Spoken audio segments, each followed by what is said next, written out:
अज्ञानतिमिरन्धस्य ज्ञानाञ्जनशलाकया चक्षुरुन्मिलितं येन तस्मै श्रीगुरुवे नमः। श्रीचैतन्यमनोभीष्टं स्थापितं येन भूतले स्वयं रूपकदा मह्यं ददाति स्वपदान्तिकम्। नमो विष्णुपदाय कृष्णपृष्ठाय भूतले श्रीमते भक्तिवेदांत स्वामी नमस्ते सरस्वती गदाधर कृष्ण हरे कृष्ण कृष्ण कृष्ण।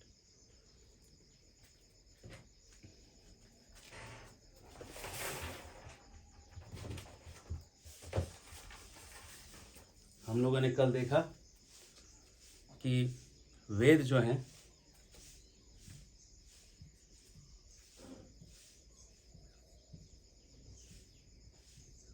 अपौरुषेय हैं।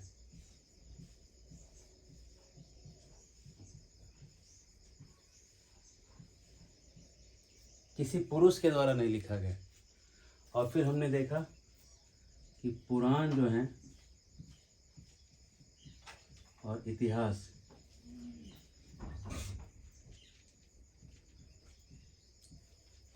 ये हैं पांचवें वेद, पंचम वेद।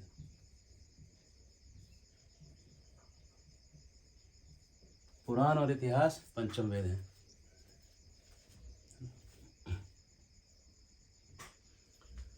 पुराण और इतिहास पंचम वेद हैं।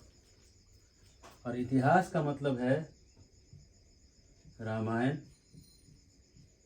इतिहास है हमारा, और महाभारत।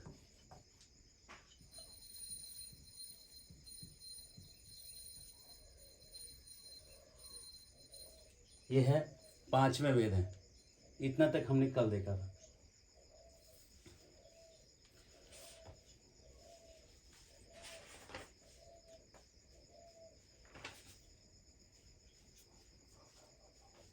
इसके बाद अब हम देखते हैं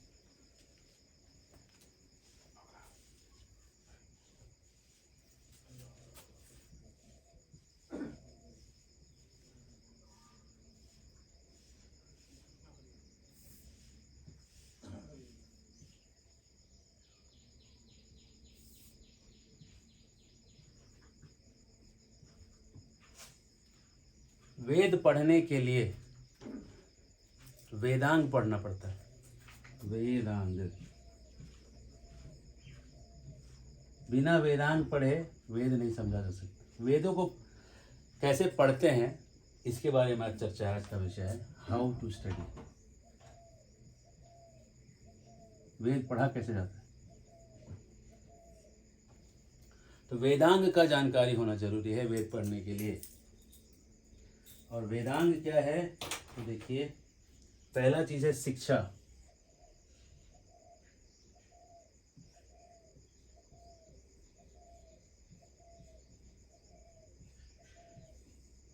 शिक्षा का मतलब है फोनेटिक्स। इंग्लिश में कहते हैं फोनेटिक्स। उच्च, स्वरित, अनुदात, उदात, ऊपर बोलना है, बीच में बोलना है, नीचे बोलना है। ये शिक्षा का पार्ट है। जैसे हम लोग उसके लिए बहुत ट्रेनिंग चाहिए, तीनों स्वर को ऐसा उच्चारण करने के लिए। ये शिक्षा का पार्ट है। दूसरा चीज है व्याकरण।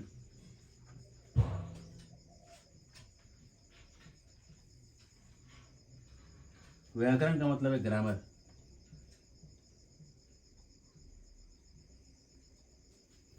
व्याकरण पता होना चाहिए। और स्पेशली व्याकरण में इसमें लेट लकार का प्रयोग होता है, जो कि बहुत अलग है। रेगुलर संस्कृत से एकदम अलग लकार है। इसके बाद है निरुक्ति। निरुक्ति मतलब वोकेबलरी, वर्ड, शब्दों का ज्ञान होना चाहिए।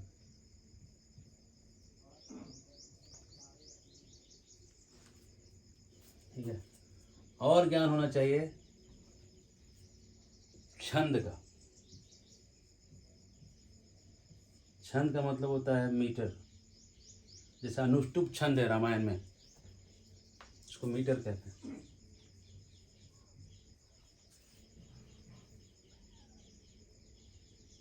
फिर कल्प का ज्ञान होना चाहिए।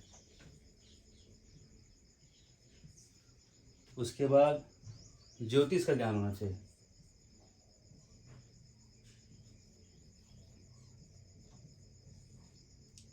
ये सब करने के बाद आप वेद पढ़ सकते हैं। इतना ज्ञान होने के बाद व्याकरण पढ़ने में ही 10-12 साल लग जाते हैं। छंद पढ़ने के लिए पूरा जीवन ही लग जाएगा यहाँ तक पढ़ने के लिए, है ना। तो फिर इसका उपाय क्या है?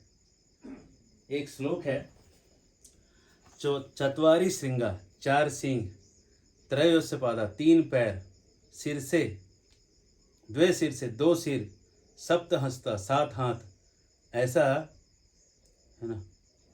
एक ऋषभ है, एक ऐसा बैल है जो रोता है और सभी लोगों के अंदर में चेतना में प्रवेश कर जाता है। ये यजुर्वेद में कहा गया। अगर ऐसे श्लोक मिलेंगे तो उसको आप इन चीज़ों से भी आप समझ नहीं सकते। ऐसा सब होने के बाद भी हम इसको नहीं समझ सकते हैं। इसको समझने के लिए अब चाहिए इसके आगे ये गुरु शिष्य परंपरा चाहिए।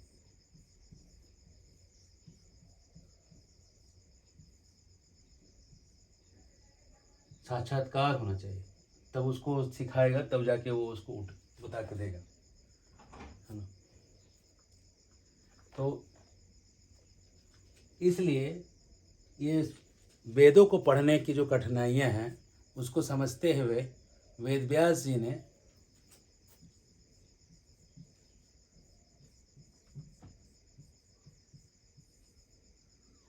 पुराणों की रचना की। अभी कहाँ से रचना की पुराणों की?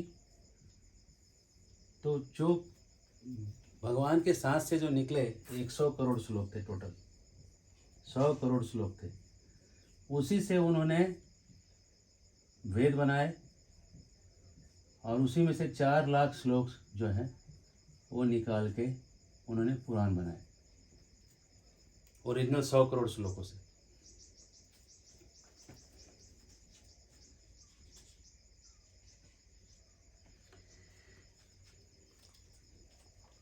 तो इन पुराणों को पढ़ते कैसे हैं? तो पद्म पुराण में लिखा है,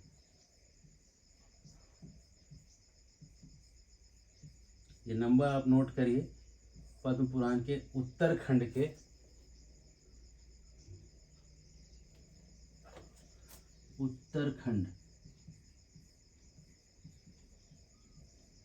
के 236वें अध्याय के 236वें 18 to 36.18.21 18 to 21 236वें अध्याय के 18 से 21 श्लोकों में पद्म पुराण में बताया गया है कि 18 पुराण हैं टोटल, जिसमें कि 6 पुराण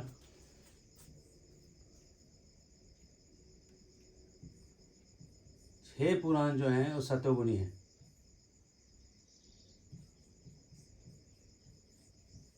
सतोगुणी है 6 पुराण, रजोगुणी है 6 और 6 तमोगुणी।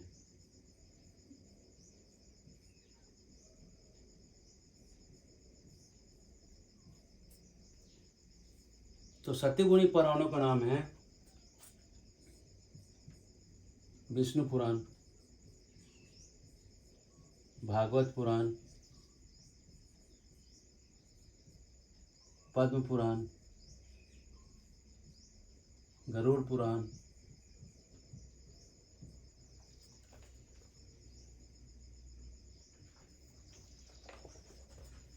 नारद पुराण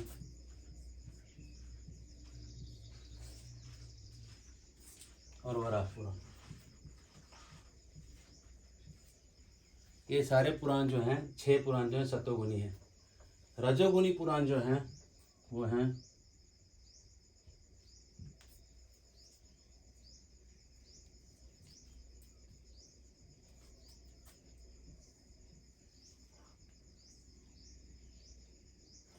ब्रह्मांड पुराण,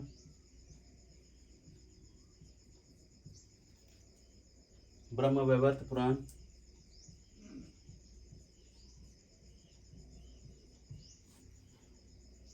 मार्कंडेय पुराण, ये सब पद्म पुराण में लिखा है। मार्कंडेय पुराण, भविष्य पुराण,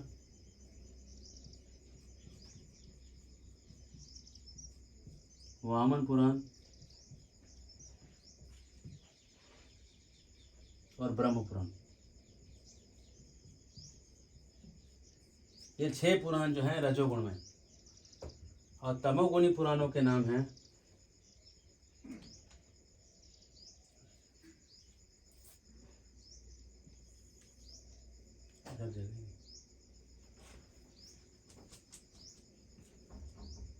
मत्स्य पुराण,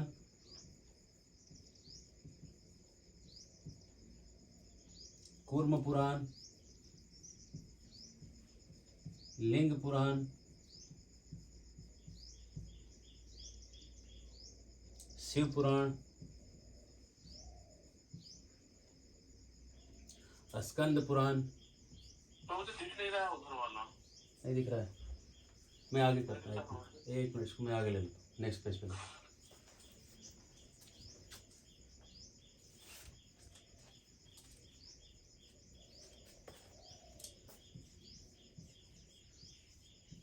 तमोगुनी पुराण है मत्स्य,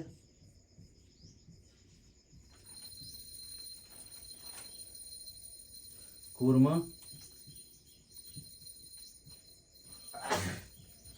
लिंग। दिख रहा है कि नहीं अभी? हाँ दिख रहा है अभी। शिव पुराण,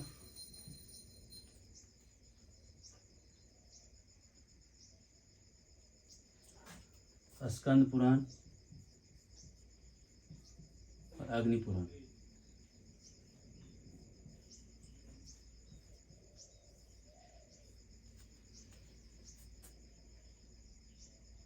ये तमोगुनी। और पद्म पुराण में इसकी चर्चा आती है कि ये जो पुराण हैं, पद्म पुराण में ये चर्चा आती है कि जो सतोगुणी पुराण हैं, ये विष्णु पुराण, भागवत पुराण, पद्म पुराण, गरुड़ पुराण, नारद पुराण, वराह पुराण।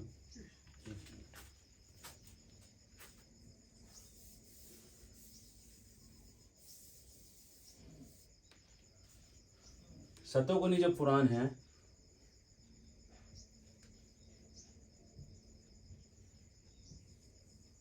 ये सतोगुनी पुराण जो हैं ये मोक्ष देंगे, मोक्षदा होते हैं, मोक्ष देने वाले होते हैं। मोक्षदा, मोक्ष देने वाले पुराण है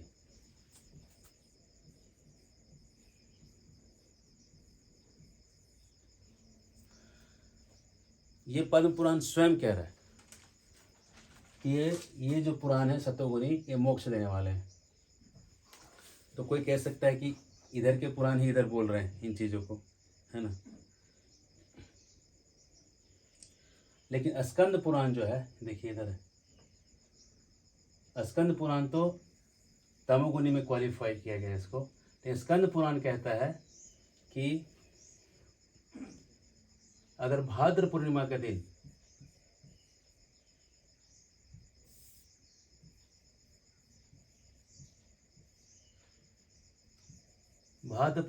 दिन कोई भागवतम का दान करेगा, भागवत पुराण का दान करेगा, तो उसको परम गति प्राप्त होगी, गोलोक वृंदावन मिलेगा उसको।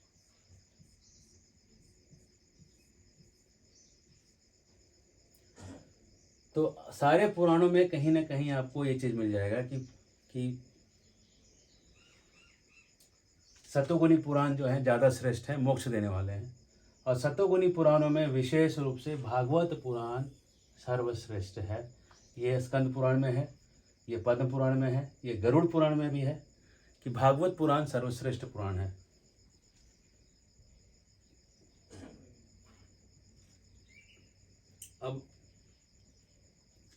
अब हम देखते हैं कि भाई ये क्वालिफिकेशन ऐसे क्यों किया गया। सतो रजो तमो पुराणों को 3 भाग में जो बांटा गया वो किस आधार पे, कैसे हम कह सकते हैं कि सतोगुनी है कि रजोगुनी है कि तमोगुनी है। तो देखिए ये रजो और तमोगुनी जो पुराण हैं, इनके अंदर जो प्रश्न पूछना और जो आंसर करने का एक टिपिकल स्टाइल है। रजोगुनी और तमोगुनी सारे पुराण जो 18 पुराण हैं वो सूत गोस्वामी ने कहे हैं। सारे के सारे 18 पुराण जो हैं वो सूत गोस्वामी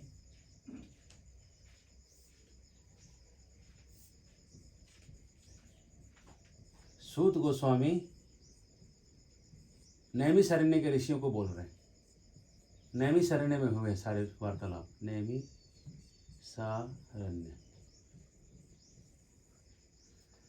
अब सूत गोस्वामी ये सारे पुराण को ये लोग प्रश्न पूछ रहे हैं, ये आंसर कर रहे हैं। इस रूप से 18 पुराण लिखे गए, 4 लाख श्लोक ऐसे आए। अब रजोगुण या तमोगुणी जो पुराण जो हमने लिस्ट अभी बनाया, उसमें प्रश्न पूछा कैसे जा रहा है कि जैसे लिंग पुराण, तो उसमें प्रश्न पूछा जा रहा है लिंग की महिमा बताइए, लिंग की महिमा बताइए। वहाँ लिंग पुराण में ये पूछा जा रहा है।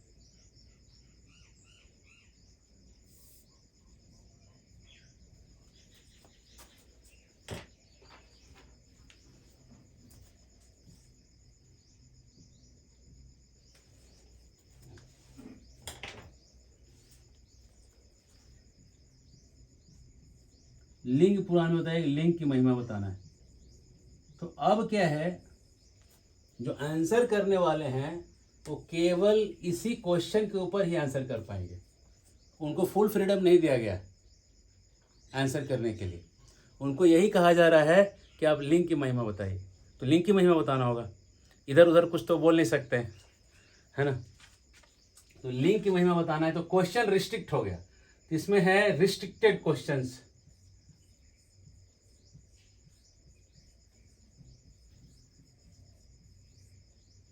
रिस्ट्रिक्टेड क्वेश्चंस हैं। यही है तमोगुनी रजोगुनी पुराणों का लिमिटेड का अंडरस्टैंडिंग, कि ये प्रश्न ही बहुत लिमिटेड पूछ रहे हैं। और ये पूछ रहे हैं कि कहीं भी ये नहीं पूछा जा रहा है इसमें कि जीवन का परम उद्देश्य बताइए, सबसे बढ़िया जो सबके फायदे के लिए जो चीज़ है वो बताइए। ऐसा कुछ भी नहीं बताया जा रहा है, ऐसा कुछ भी पूछा नहीं जा रहा है। पूछने का लिंक में बताइए, ये करने से क्या लाभ होगा सो बताइए, वो करने से क्या लाभ होगा सो बताइए। इसका मतलब है क्वेश्चन बहुत रिस्ट्रिक्टेड पूछा जा रहा है। लेकिन सात्विक पुराण जो हैं, इसमें प्रश्न पूछा जाएगा कि परम जीवन का परम, जैसे भागवत पुराण में देखिए क्वेश्चन पूछा जा रहा है कि जीवन का परम उद्देश्य क्या है, जीवन का परम उद्देश्य क्या है, ये सवाल है।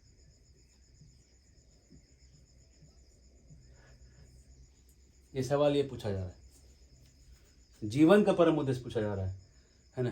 किनको, किस व्यक्ति की पूजा सबसे श्रेष्ठ है ना। तो ये यहाँ पे ओपन एंडेड क्वेश्चन है। क्वेश्चंस यहाँ पे ओपन एंडेड क्वेश्चंस है।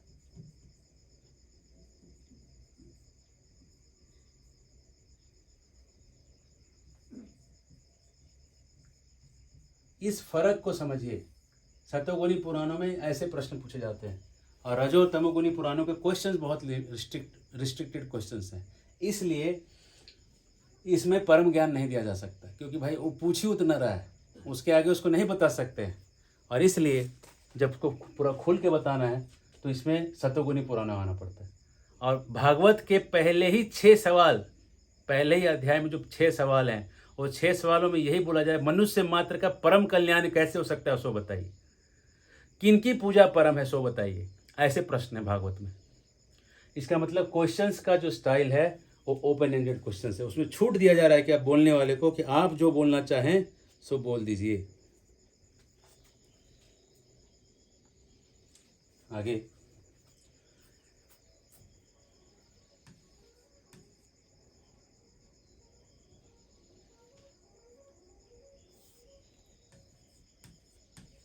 वेद जो हैं, इसके अंदर है गायत्री मंत्र।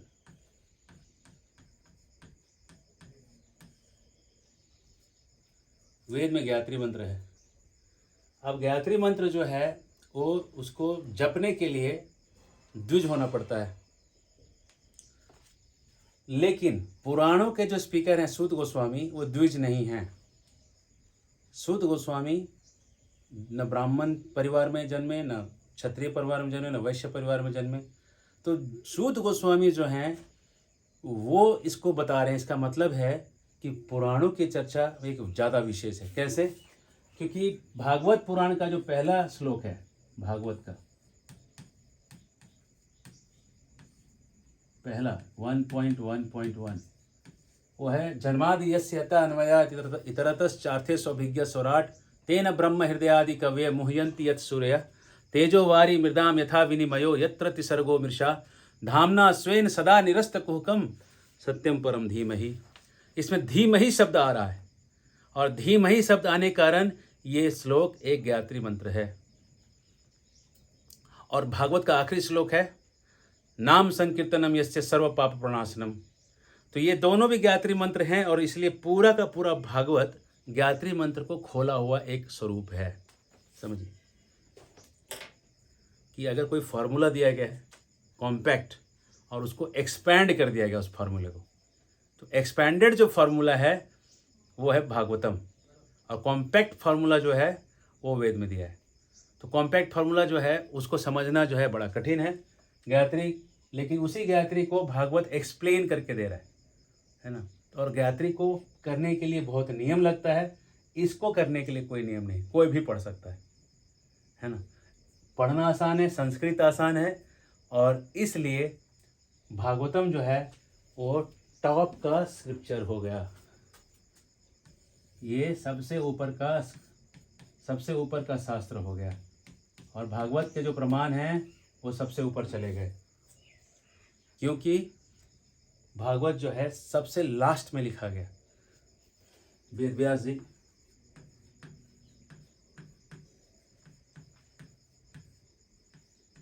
जिन्हें इसको फाइनल कंपोजिशन किया भागवत को, उनका फाइनल वर्क है।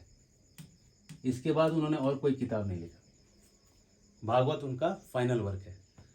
तो फाइनल वर्क कैसे है इसके ऊपर एक चर्चा देखेंगे।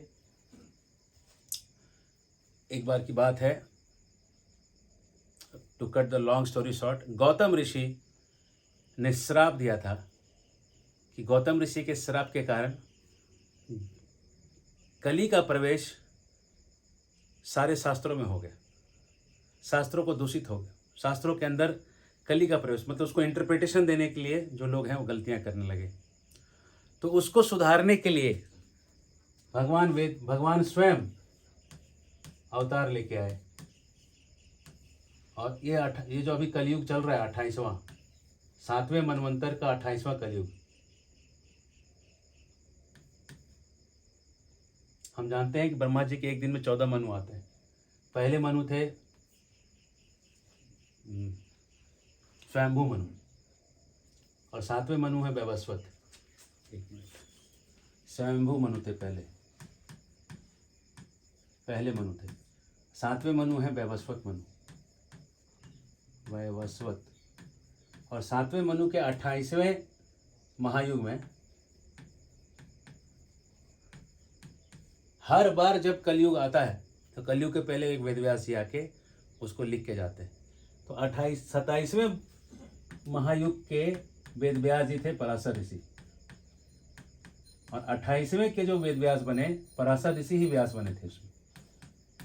और 28वें कलयुग में जो अभी जो कलयुग चल रहा है इसके पहले जो वेदव्यास जी आए वो स्वयं भगवान ही यहाँ पे 28वें में व्यासदेव बन के आए।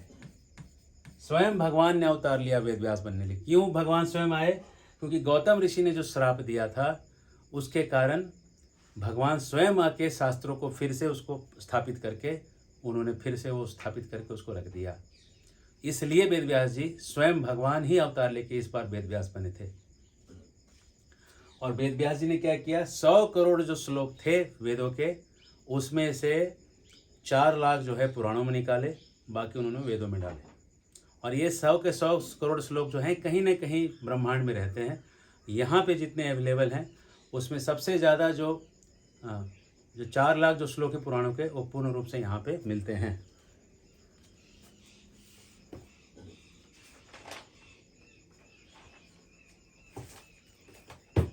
स्कंद पुराण में लिखा है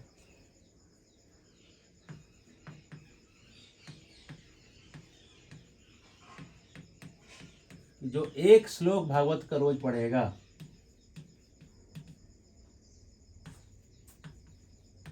भागवत का रोज एक श्लोक जो पढ़ेगा वो व्यक्ति 18 पुराण पढ़ने का उसको फल मिलेगा। 18 पुराण के सारे जो पुराण पढ़ने का जो फल है, रोज एक श्लोक भागवत पढ़ने से उसको ये फल मिलेगा।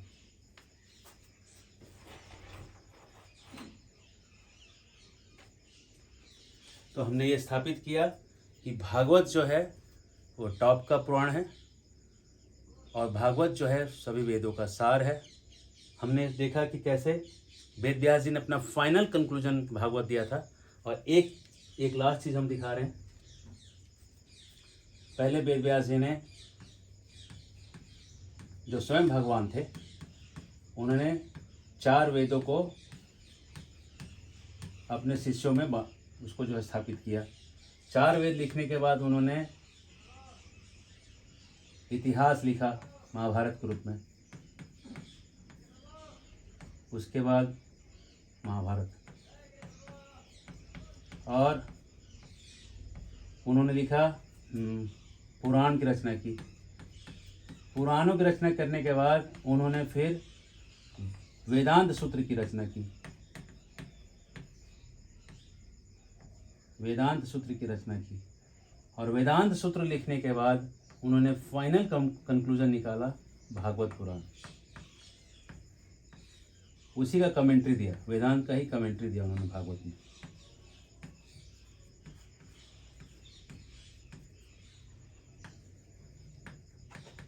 इसलिए ये हुआ कि भागवत पुराण जो है वो सबसे फाइनल प्रोडक्ट, सबसे जो टॉप का जो चीज़ है, जो वेद व्यास जी ने स्वयं स्थापित किया, वो भागवत पुराण है ना।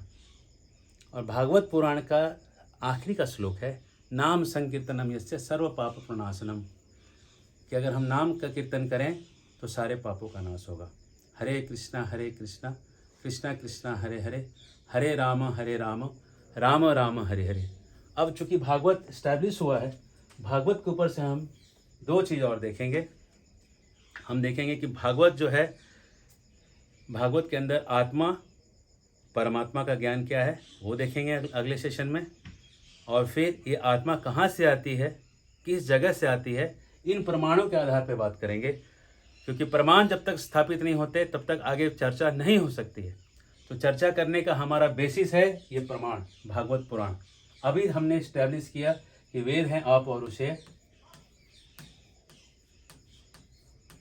इसमें 4 डिफेक्ट है वो नहीं है ना। और वेदों में इस्टेब्लिश किया हमने कि इतिहास, पुराण और महाभारत सब वेद व्यास जी ने लिखा। फिर वेदांत लिखा, वेदांत का कमेंट्री भागवत पुराण लिखा, भागवत पुराण का आखिरी श्लोक लिखा, नाम संकीर्तनम यस्य सर्व पाप प्रणाशनम। फाइनल में उन्होंने लिखा कि नाम संकीर्तन से सारे पाप का नाश होगा, परम गति प्राप्त होगा, इसलिए नाम संकीर्तन करिए। तो आज का कंक्लूजन है कि हरि नाम का संकीर्तन करना जरूरी है। गांव में, शहर में, जहाँ आप रहते हैं, बच्चों के साथ, परिवार के साथ बैठिए, कुछ ले लीजिए, कुछ बजाइए, ताली दीजिए। जैसे शिव जी पार्वती जी के साथ पार्वती जी ताली देती हैं, शिव जी कीर्तन करते हैं, वैसे ही परिवार को वैकुंठ बनाइए कीर्तन करते हुए। हरे कृष्णा कृष्णा कृष्णा हरे हरे, हरे राम राम राम हरे हरे। इस तरह से कंक्लूजन, वेदों के कंक्लूजन पे पहुंचिए। और अगले सेशंस में हम लोग ये देखेंगे कि कैसे जीव और परमात्मा ये अलग हैं, जीव की क्या पहचान है, जीव को कैसे देखते हैं, आत्मा के बारे में थोड़ा ज्ञान। और फिर उसके आगे के सेशन में देखेंगे कि आत्मा कहाँ से आया और कैसे आया, इन चीज़ों के ऊपर ज्ञान देखेंगे। बहुत बहुत धन्यवाद। हरे कृष्ण।